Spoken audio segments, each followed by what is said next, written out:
Muy buenas, críticos. El episodio 21 hace algo que en esta campaña 4 todavía no habíamos visto hasta el momento. Estamos pasando de una campaña con los skimmers totalmente enfocada a la investigación a una en la que tenemos una urgencia real a contrarreloj. Ya no es solo que terminemos de entender esta grandísima conspiración que se está moviendo entre las casas fragmentadas en Dol Maquiar, es que se están quedando sin tiempo. Hasta ahora llevábamos varios episodios con los skimmers conectando varias pistas, nombres y objetos raros que incluso Tia se había dejado atrás. Pero en este episodio hay un cambio importante y es que los skimmers pasan a la acción. Sigue habiendo muchísimas partes de investigación, pero cuando veáis el resumen creo que lo vais a entender perfectamente a lo que me refiero. Si os gusta este tipo de contenido, de verdad, dad un like porque me ayuda muchísimo y suscribíos si no lo estáis ya. Y ahora sí, lo primero, vamos con mi resumen detallado de todo lo ocurrido en este episodio 21. ¡Al lío! El episodio comienza con un cold open que nos lleva directamente al pasado, al año 42, y se centra en un momento muy concreto de la vida de Taissa Joy y Halandil Fang. Datharath, también conocido como el Florecimiento, es una festividad de origen orco que celebra el final del dominio de Azgra el Conquistador durante la Guerra de los Moldeadores y el regreso de la vida verde a Kahat tras su caída. Se celebra principalmente con reuniones familiares y grandes banquetes. Hal y Taissa tienen ambos 19 años y llevan muy poco tiempo saliendo, apenas unas semanas, pero la relación está en un punto muy intenso. Se nota que están completamente involucrados el uno con el otro, y eso contrasta bastante con la situación de Hal, que está entrando por primera vez en un entorno familiar enorme, ruidoso y con mucho peso histórico como los Joy. Hal está claramente fuera de su zona de confort. La familia Joy es numerosa, muy expresiva y con una presencia muy fuerte, pero aún así lo reciben muy bien. Parte de esa aceptación viene de que Hal es un soldado que acaba de volver de la guerra del Hacha y la Vid, lo que automáticamente le da cierto respeto dentro de la familia. No es un desconocido cualquiera, llega con una posición que la familia entiende y valora. La escena cambia cuando toma la palabra Estiva, la abuela de Taissa, que es una figura muy antigua y con autoridad dentro de la familia Joy. Esta explica el origen de Datharath, que conmemora la victoria de Shai Clow sobre Azgra, utilizando una espada creada por la misma familia Joy. Es decir, la propia familia está directamente ligada a un momento histórico importante y de ahí su posición en la ciudad. A partir de ahí introduce un detalle que cambia cómo se entiende esta victoria. Después de la muerte de este dios moldeador, se celebró un Faram, un ritual funerario orco en el que cualquiera podía pedir una bendición. En ese contexto, alguien pidió una bendición para el propio Azgra,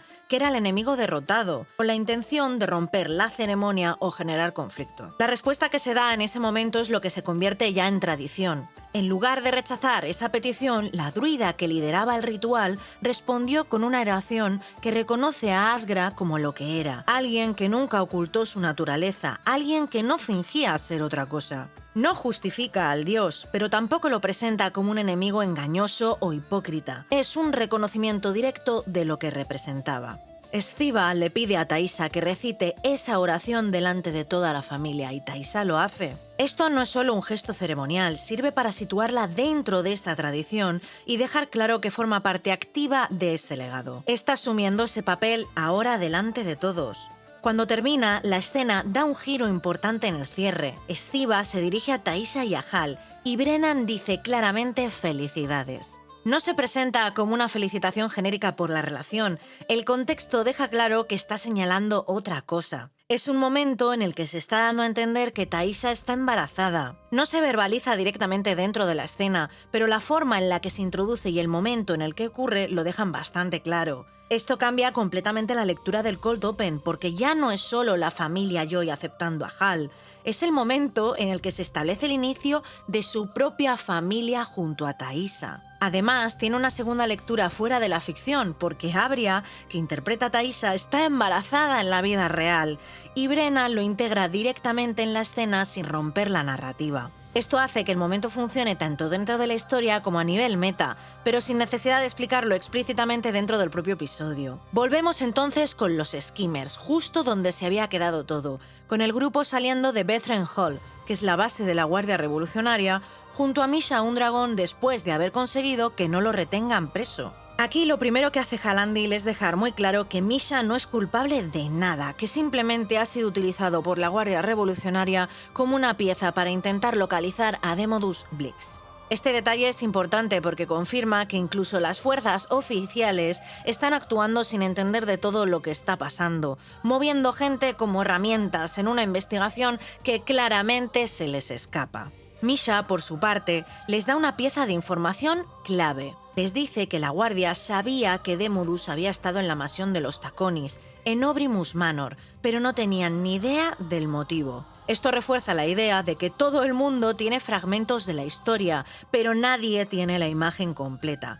Hay demasiadas capas de esta y demasiados actores implicados. Cuando llegan a la casa de Hal, se encuentran con que ya no está vigilada por los Halovar. Y justo en ese momento, Azune les recuerda que la fotarca del clan Halovar quiere ver a Hal y además le explica el contexto político que se está desarrollando actualmente en la ciudad. Lo que está ocurriendo es que la Casa Taconis está intentando ampliar su control sobre varias instituciones clave, el Penteveral, el Arcanate y la propia Guardia Revolucionaria. Esto no es un movimiento menor, es un intento directo de controlar estructuras enteras de poder. Y ante eso, otras casas empiezan a reaccionar. Azune plantea que los Halovar podrían intentar hacerse con el control del Hallowed Round, lo que conecta directamente con el teatro de Hal y lo coloca en medio de todo este conflicto. Después de dejar a Misha en la casa, el grupo se dirige a la taberna Seven Stars, su punto de encuentro habitual en la ciudad. Allí les espera Inés Rountree, la coordinadora de combates del teatro de Hal,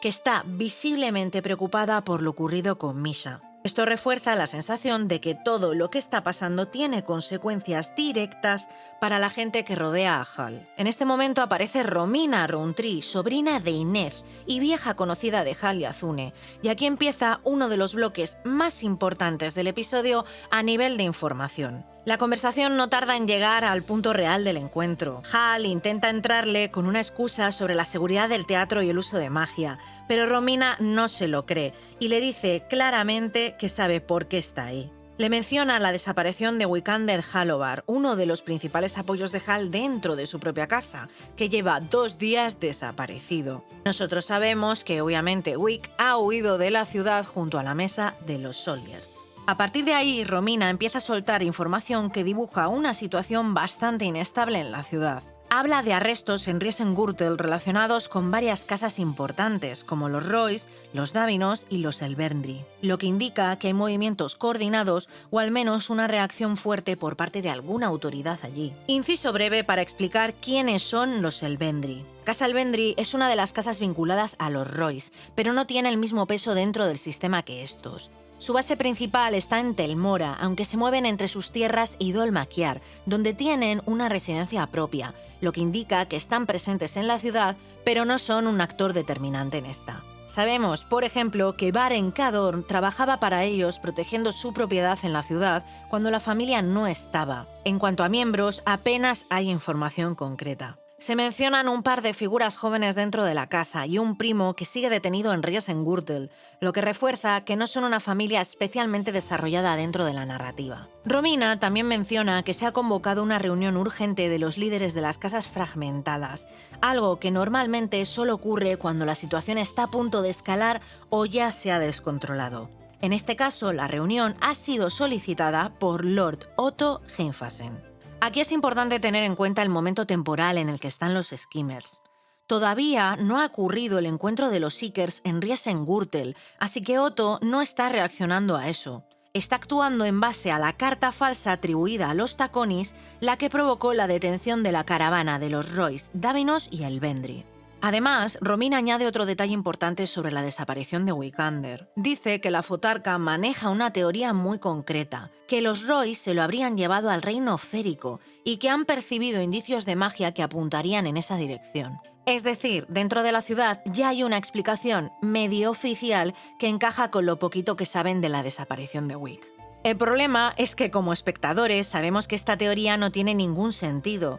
En los días posteriores, además, vemos a las hermanas de Tyranny buscando a Wikander disfrazado en Riesengürtel, lo que indica que esta línea de investigación se termina descartando por parte de los Halovar bastante rápido.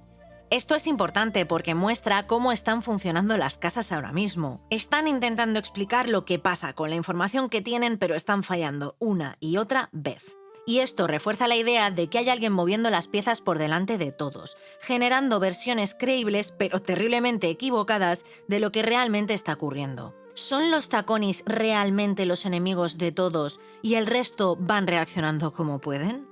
En paralelo a esto, el líder de los Taconis, Primus, ha desaparecido de la ciudad sin dar explicaciones, lo que dentro del contexto se interpreta como una maniobra para ganar tiempo o evitar enfrentarse directamente a esta reunión.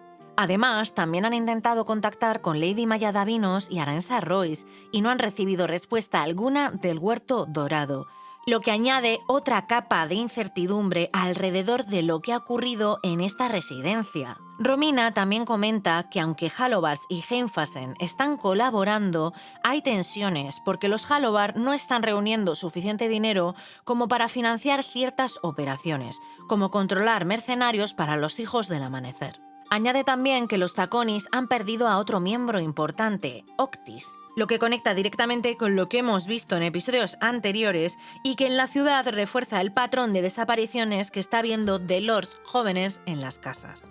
Romina menciona detalles como la presencia de diplomáticos extranjeros en la ciudad, lo que sugiere que el conflicto puede tener repercusiones más allá de Dol Maquiar. Después de esta conversación, Hal vuelve con el grupo y el foco pasa a la sala de juego de cartas de la taberna. Allí hay una mesa con apuestas altas y una conversación política sobre la posible prohibición de la magia en el mercado, lo que indica que el conflicto ya está afectando también a la vida cotidiana de la ciudad.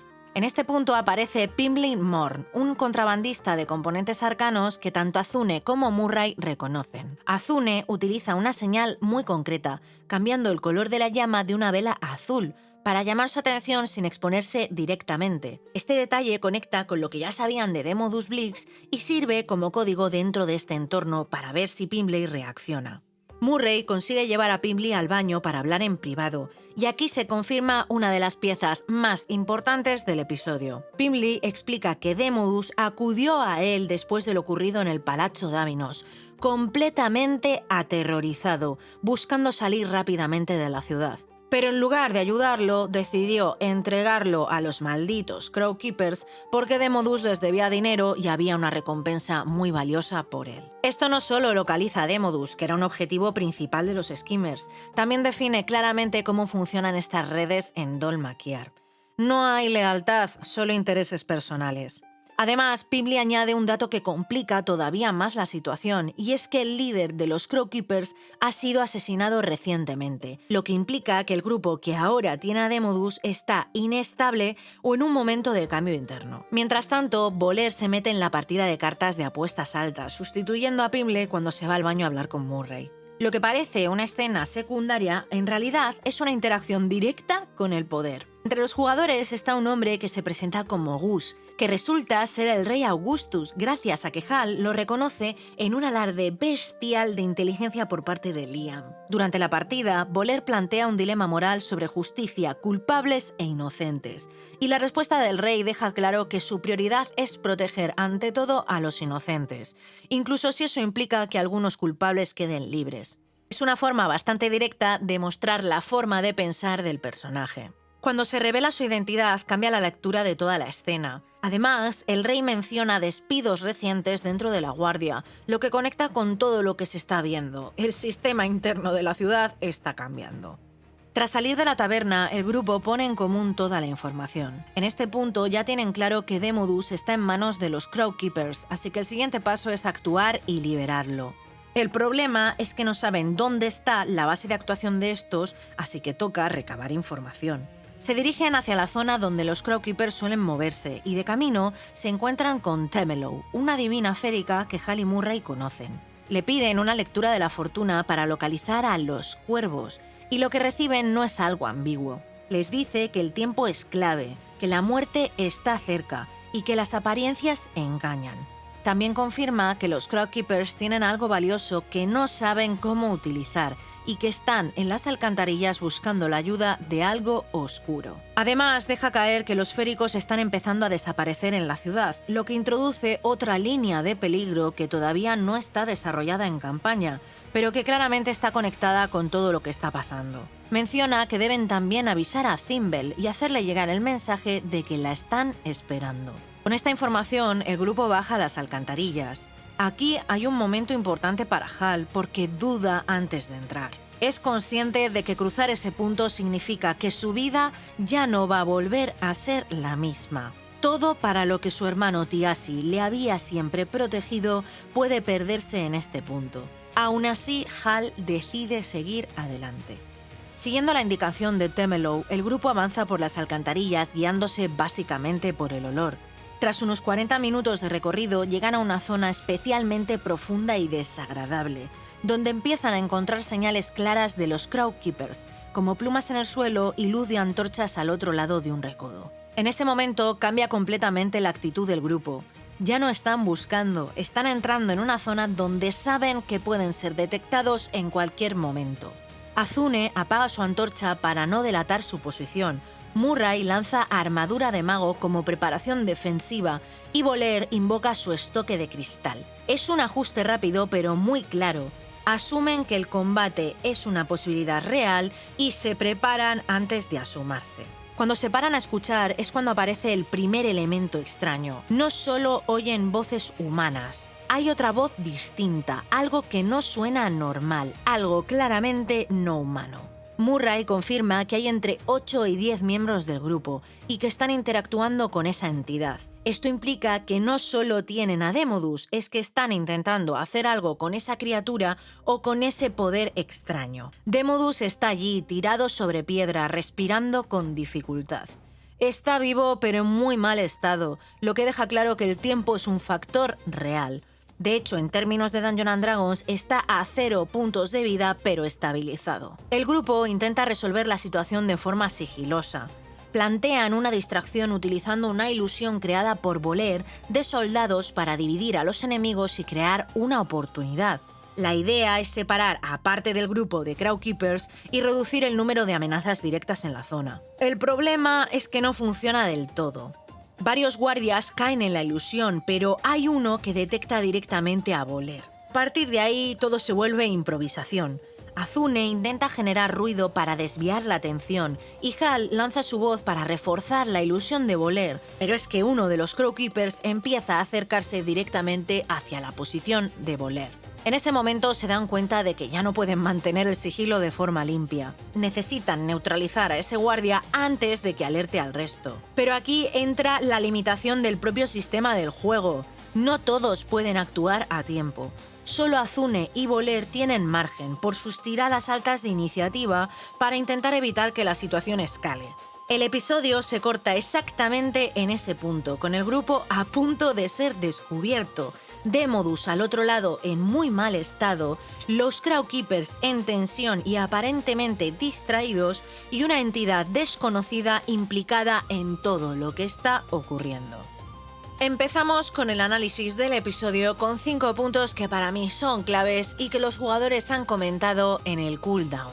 El combate en las alcantarillas, un posible desastre en cadena. Este bloque de mi análisis es clave porque no estamos simplemente ante un combate más, sino ante una situación en la que el grupo entra claramente en desventaja y donde el propio resultado puede cambiar completamente el rumbo de nuestros skimmers. Lo primero que comentan en el cooldown es bastante claro. Esto puede ser un TPK en toda regla o puede resolverse en segundos sin que llegue a haber ni siquiera combate real. No hay un punto medio cómodo aquí. O sale muy bien o se desmorona rápido. Y eso viene directamente de cómo está planteada la escena. Los Crowkeepers enemigos son un grupo de pícaros. Esto implica movilidad, daño puntual alto y capacidad de reaccionar rápido. Pero hay un detalle importante, 6 de ellos se han ido hacia la ilusión. Esto reduce muchísimo la presión inmediata sobre el grupo. No están enfrentándose a todo el grupo de golpe, sino a una parte muy concreta, y eso abre una ventana real de actuación si la aprovechan bien. El problema es el estado del propio grupo. Murray está prácticamente seca. Ha ido gastando hechizos durante todo el día sin parar, desde utilidades como ver invisibilidad hasta control directo como el inmovilizar persona que le tira a Pimli. Ahora mismo tiene muy poco margen de acción mágica real. Está con 2 dagas y poco más, lo que cambia completamente su rol dentro del posible combate. Azune, por su parte, tiene el problema contrario. Es potente, pero no es sigiloso. Lleva armadura pesada y eso le penaliza directamente en esta situación. Aún así, Luis tiene bastante claro que puede eliminar de un solo golpe al Crowkeeper que ha detectado a Voler. Si eso ocurre, cambia completamente el escenario porque elimina la alarma inmediata. Voler es probablemente la pieza más flexible en este momento. Tiene sigilo, capacidad de engaño y Taliesin deja caer que tiene una idea para evitar que los descubran del todo. No especifica cuál, pero el simple hecho de que tenga margen de maniobra aquí es importante, porque este tipo de situaciones muchas veces se resuelven más por creatividad que por números. Y luego está Hal, que es el caso más claro de personaje fuera de su entorno natural. Liam lo dice directamente, no está construido para el combate. Es un personaje de artes, de teatro, de mucha presencia, no una bestia en el combate. Su aportación aquí no va a ser daño, va a ser claramente apoyo. Y de hecho ya ha hecho algo importante, que es dar inspiración bárdica al grupo, lo que les ha subido los puntos de golpe en +5 a todos. Os puede parecer poco, pero en una situación tan ajustada puede marcar la diferencia entre caer o aguantar un turno más.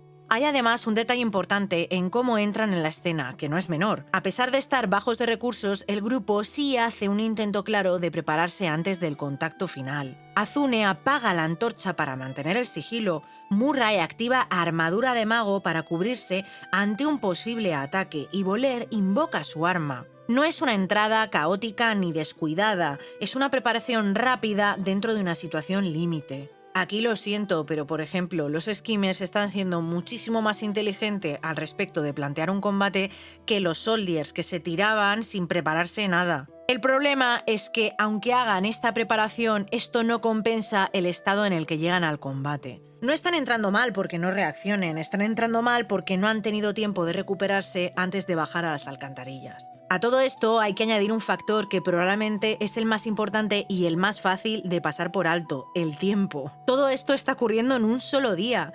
3 episodios comprimidos en la misma jornada y no han descansado antes de entrar a las alcantarillas. Y esto conecta directamente con algo que ya hemos visto antes en la campaña. Los Seekers cometieron un error muy parecido, pero mucho más grave, antes del combate con Tertia, entrando sin recursos suficientes en una situación que requería estar preparados. Aquí los Skimmers parece que están repitiendo un poco el patrón. Por eso el resultado de este combate es tan abierto. Pueden eliminar al guardia, mantener el sigilo y resolver la situación sin combate directo. Pueden intentar negociar o incluso comprar la libertad de Demodus, teniendo en cuenta cómo funcionan los Crowkeepers. O puede saltar todo por los aires en cuestión de segundos y encontrarse en un combate completamente desbalanceado. La conclusión es que no están entrando en una pelea preparada, están entrando en una situación límite con recursos muy justos y dependiendo completamente de ejecutar bien los primeros segundos. Si esto falla, la situación escalará muy rápido. Si aciertan, pueden resolver uno de los puntos más importantes de la trama, que es recuperar a Demodus Blix, sin necesidad de combate real. Y ahora mismo os soy sincera, viendo cómo está planteando todo, me espero cualquiera de las dos opciones. Pero aquí hay un problema añadido que cambia completamente cómo leer este posible combate. Porque aquí no solo estamos hablando de enfrentarse a un grupo de pícaros en desventaja de recursos. Lo que tienen delante no es únicamente a los Crowkeepers. En estas alcantarillas hay algo más. La monstruosidad en las alcantarillas, qué puede ser y qué hace con los Crowkeepers. Aquí hay 3 hechos claros del episodio que hay que separar bien antes de entrar a teorizar. Primero, hay entre 8 y 10 Crowkeepers en la sala. Segundo, están hablando con algo que no es humano. Tercero, esa cosa no está en la sala, sino que está creciendo dentro de la piedra, integrada en el entorno. Esto ya descarta varias opciones. No parece una criatura normal escondida en las alcantarillas, tampoco alguien humano que esté ahí de paso. Es algo que está anclado al lugar o que se está manifestando físicamente a través de él. Con esto en mente, las hipótesis más razonables dentro de lo que hemos visto en la campaña son: esta monstruosidad sea una entidad ligada a otro plano, muy probable por cómo se describe, algo que no pertenece del todo al mundo físico. Una manifestación mágica vinculada a nigromancia o corrupción. Encaja con el tono de la campaña y con lo visto con los taconis. Mi apuesta es corrupción, ya que están en una zona llena de suciedad, piedra y oscuridad, como son las alcantarillas de la ciudad. Por último, podría ser algo invocado o contactado, no algo que estaba algo ahí previamente. Lo importante también es cómo los Crowkeepers se están relacionando con esta. Y aquí entra el dato clave que lo puede conectar todo. El líder de los Crowkeepers ha sido asesinado recientemente. Esto no parece un detalle suelto. Cambia completamente la lectura. Los Crowkeepers están en un momento de vacío de poder, han perdido a su líder y en ese contexto aparecen en las alcantarillas buscando consejo o ayuda de una entidad que no controlan para nada. ¿Y quién mató al líder de los Crowkeepers? A día de hoy, en el episodio 21, no se ha confirmado en pantalla quién lo mató, ni hemos visto la escena en campaña. Solo sabemos lo que dice Pimley, que ha sido asesinado recientemente. Vamos, que lo importante no es solo identificar exactamente qué es la criatura, sino entender más bien la situación general. Que los Crowkeepers están desestabilizados, que han perdido a su líder, están buscando un poder o una dirección fuera de su sistema habitual y que lo están haciendo con algo que claramente no controlan, con una monstruosidad que parece que vive en las alcantarillas o que crece con ellas. Y los Skimmers llegan justo en ese momento. No están entrando en un escondite criminal, están entrando en un punto donde un grupo inestable está intentando apoyarse en algo que puede ser muchísimo peor que ellos. Y eso es lo que convierte este posible combate en peligroso de verdad. Temlow la adivina, qué les dice y por qué es importante. Antes de bajar a las alcantarillas, hay un momento que puede parecer más ligero por el contexto, pero que en realidad es clave para entender todo lo que ha venido después. El grupo se mueve por Caravan Hill en pleno Farmers' Day, que vendría a ser una jornada festiva bastante descontrolada en la zona del mercado, más como nuestro viernes previo al sábado. Hay ambiente de celebración, gente por todas partes, ruido, caos, y en medio de todo eso aparece Temlow. Temlow no es un personaje cualquiera, es una divina férica que ya conocen Hal y Murray, y esto es importante porque no es alguien al que lleguen de nuevas ni alguien en quien desconfíen. Forma parte de ese mundo férico dentro de la ciudad que existe pero que no está del todo integrado. De hecho, ella misma lo está ocultando activamente. Físicamente hay un detalle muy claro que lo deja ver. Tiene cuernos, pero los lleva disimulados dentro de una especie de tiara para que parezcan un adorno falso. No es que los esconda del todo, los integra para que pasen desapercibidos. Esto ya te dice bastante de la situación de los féricos en Dol Maquiar. Están ahí, pero no pueden mostrarse abiertamente sin consecuencias. Cuando Murray le pide una lectura de la fortuna, no le da una respuesta ni vaga ni abierta. Le da información de hecho bastante concreta, pero como siempre en este tipo de escenas hay que saber leerla. Lo primero que deja claro es que el tiempo es un factor crítico. No es una situación en la que se pueda esperar o planificar con calma. Si no actúan rápido, algo va a salir mal. También habla directamente de muerte cercana, lo que encaja perfectamente con el estado en el que luego encuentran a Demodus. Otro punto importante es que insiste en que las apariencias engañan. Esto puede conectar con varias capas del episodio. Por un lado, con todo lo que ya venimos viendo de ilusiones, encubrimientos y versiones falsas de los hechos, pero también con lo que se encuentran después, porque los Crowkeepers no están en una situación tan simple como parece desde fuera. Cuando entra en lo concreto es donde su lectura encaja directamente con lo que después se encuentran. Les dice que los Crowkeepers tienen algo muy valioso, pero que no saben cómo utilizarlo. Esto puede significar que tienen a Demodus, pero que no saben muy bien qué hacer con él, si vendérselo a los taconis o torturarlo para obtener información que puedan también vender a otras casas. También puede ser que se refiera a la monstruosidad que está hablando con los Crowkeepers, algo muy valioso pero que claramente tampoco saben cómo utilizarlo. Temlow también menciona que están en una cavidad profunda, en las alcantarillas, buscando consejo de alguien que trabaja con poderes oscuros. Esto no es una metáfora. Es una descripción bastante directa de la escena a la que van a llegar después. Además, deja caer que los Crowkeepers están metidos en algo que no comprenden y buscando una salida, lo que encaja perfectamente con la idea de que han perdido a su líder y están desestabilizados, y que personalmente me encaja con la visión de que están colaborando con los Taconis sin entender muy bien el plan de estos. Hay dos detalles más que son importantes y que no son tan evidentes a primera vista. Por un lado, menciona que los féricos están esperando a Thimble, que la quieren ver. Esto encaja con lo que comenta justo después, que es que los féricos están empezando a desaparecer en la ciudad. Es decir, hay una situación de peligro real para ellos, y que están esperando a alguien concreto que pueda ayudar. Thimble no aparece aquí como una pieza dentro del problema de los Crowkeepers, sino como alguien que podría ser parte de la solución para los pobres féricos en la ciudad. Y la lectura más lógica es que la están buscando porque necesitan salir de la ciudad o porque creen que puede ayudarles a hacerlo, posiblemente para hacerles llegar al Huerto Dorado.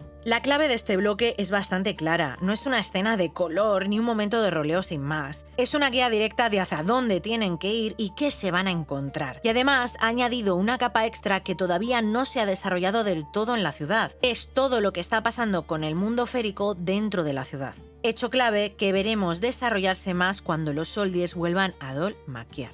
El Rey Gus, ¿por qué preocupa a los jugadores? El encuentro con el rey puede parecer secundario dentro del episodio, pero en el cooldown queda claro que no lo es. De hecho, los propios jugadores lo señalan como algo que puede tener consecuencias muy importantes a corto plazo. Lo primero que hay que tener en cuenta es quién es realmente Gus. No es un noble más, es el rey Augustus de Timony, y su presencia en Dol Maquiar no es casual.